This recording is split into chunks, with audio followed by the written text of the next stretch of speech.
everyone, it's Miss Diane coming to you from the library again today. Today is episode 4 of my reading challenge, and today I want to talk to you about narrative poems. A narrative poem is a story that is told in verse.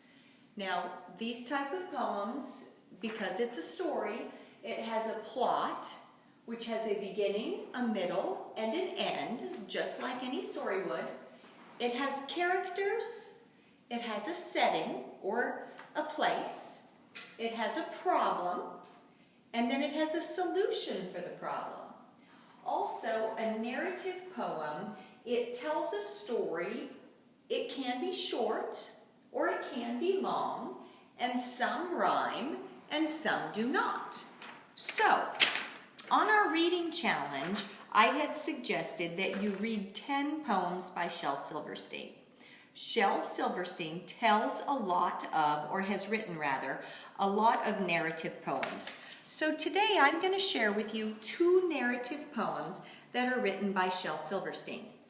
The first one is from the book The Light in the Attic, and this poem is entitled Bear in There.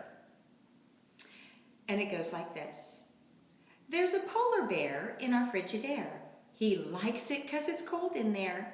With his seat in the meat and his face in the fish and his big hairy paws in the buttery dish.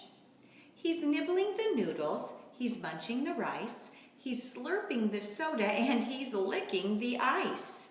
And he lets out a roar if you open the door, and it gives me a scare. I know he's in there, that polary bear in our Frigidaire. And Shel Silverstein books are always illustrated. So here's a picture of the polar bear in the Frigidaire. The next poem that I want to share with you by Shel Silverstein also is from the book A Light in the Attic. And this one is called Backward Bill. Backward Bill, he lives way up on Backward Hill, which is really a hole in the sandy ground, but that's a hill turned upside down. Backward Bill's got a backward shack with a big front porch that's built out back. You walk through the window and look out the door, and the cellar is up on the very top floor. Backward Bill, he rides like the wind, don't know where he's going, but sees where he's been. His spurs, they go neigh, and his horse, it goes clang, and his 6-gun goes nab, it never goes bang. Backward Bill's got a backward pup, they eat their supper when the sun comes up. And he's got a wife named Backward Lil, she's my own true hate, says Backward Bill. Backward Bill wears his hat on his toes and puts on his underwear over his clothes. And come every payday, he pays his boss and rides off a-smilin', carrying his hoss. So those are 2 examples for you of narrative poems. Each one of those poems had a plot. They had characters. There was a setting. There was a problem. There was also a solution. Both of these narrative poems, however, they did indeed rhyme. I want to show you a couple of books that have been written by Shel Silverstein. The first one is called Everything on It, and we do have this book in the junior reference section of the Abilene Library. But it is full of all kinds of different poems, and each and every one of them is illustrated. It's really a fun book. Another book that I want to share with you, it's called Falling Up.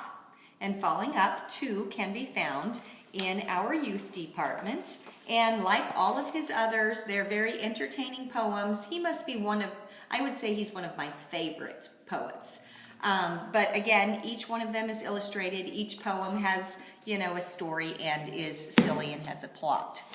So now that you know what a narrative poem is, I would like for you to create your own. Again, it does not have to rhyme. It can rhyme. So if you write a narrative poem, you can check out this box. Then, if you watched Miss Diane today, which is episode 4, you can mark out this last box. Then there are a couple other boxes that I would like for you to go ahead and do. I hope that you've read for your 30 minutes. I hope that you've gotten online and read an online article. Also, during this time, I hope that you read an author of your choice, read 5 poems out loud, and that could be part of the Google and find 10 Shel Silverstein poems, and you could have read 5 of them out loud. Then I want you to read a nonfiction book about an animal, a reptile, or any type of a sea creature, and then read out loud to someone, even if it's a children's book. And if you've completed all these things after episode 4, then you're going to be able to mail this back to me to get your name in the drawing for a prize. I hope you're all doing well.